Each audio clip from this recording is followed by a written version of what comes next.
ಮ್ಯಾಚನ್ನ RCB ಮ್ಯಾಚನ್ನ ಈಗ ಅಹಮದಾಬಾದ್ಗೆ shift ಮಾಡಿದ್ದಾರೆ. ಸುಳ್ಳು ಅದೆಲ್ಲ ಅದಕ್ಕೂ ಇದಕ್ಕೂ ಸಂಬಂಧ ಇಲ್ಲ.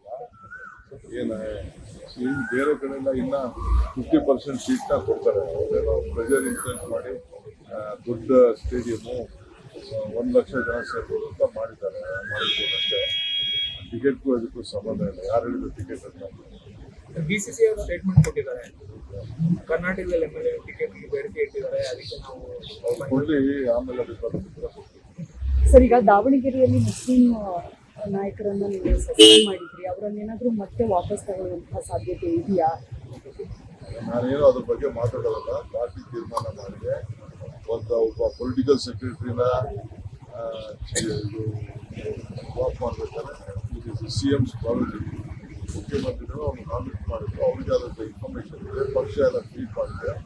ಎಲ್ಲ ಆಫೀಸ್ ಬೇರರ್ಸ್ ಎಲ್ಲ ಗೈಡ್ ಮಾಡಿದ್ದಾರೆ. ಅದು ಅವ್ರಿಗೆಲ್ಲ ಜವಾಬ್ದಾರಿ ಕೊಟ್ಟಿದ್ದು ಚೀಫ್ ಮಿನಿಸ್ಟರ್. ಅವರು ಪರ್ಫಾರ್ಮ್ ಮಾಡಲಿಲ್ಲ, ಅದಕ್ಕೆ ಅವ್ರನ್ನ ಡ್ರಾಪ್ ಮಾಡಿದ್ದಾರೆ. ಜಬ್ಬಾರು ಅವರೇ ರೆಸಿಗ್ನೇಷನ್ ಸಬ್ಮಿಟ್ ಮಾಡಿದ್ರು, ಅಕ್ಸೆಪ್ಟ್ ಮಾಡಿದ್ರು ಅಷ್ಟೇ. ಸರ್, ಈಗ ದೆಹಲಿಗೆ ಹೋಗ್ತೀರಾ ನೀವು ಮುಂದಿನ ವಾರ ಅನ್ನುವಂಥ ವಿಚಾರ ಚರ್ಚೆ ಆಗ್ತಾ ಇದೆ. CM ದೆಹಲಿಗೆ ಹೋಗ್ತಾರೆ. ಅವ್ರು ಕರೆದಾಗ ಹೋಗ್ತೀವಿ, ಸುಮ್ಮನೆ ಕರೆದೇ ಹೋಗೋದು ಸರಿ ಇಲ್ಲ ಅಂತ ನಾವು ಕರೀತಾರೆ, ಕರಿತೀವಿ ಅಂತ ಹೇಳಿದ್ದಾರೆ ನಮಗೆ. ಅವ್ರು ಕರೆದಾಗ ಖಂಡಿತ ಹೋಗ್ತಾರೆ. ತಮಿಳುನಾಡಲ್ಲಿ TVK ಜೊತೆ ಕಾಂಗ್ರೆಸ್ ನಮಗೆ BJP ಅಲಯನ್ಸ್ ಜೊತೆ ದೂರ ಇರಬೇಕು, ಸೆಕ್ಯುಲರ್ ಫೋರ್ಸಸ್ನೆಲ್ಲ ಗೊತ್ತಾಗಿರಬೇಕು ಅನ್ನೋದು ನಮ್ಮ ಆಸೆ. TVK ಕೂಡ ಸೆಕ್ಯುಲರ್ ಫೋರ್ಸಸ್ BJP ಅವರು ಇಷ್ಟೇ ಒತ್ತಡ ಮಾಡಿ ಅವ್ರ ಜೊತೆ ಅಲೈನ್ಸ್ ಮಾಡ್ತಿಲ್ಲ.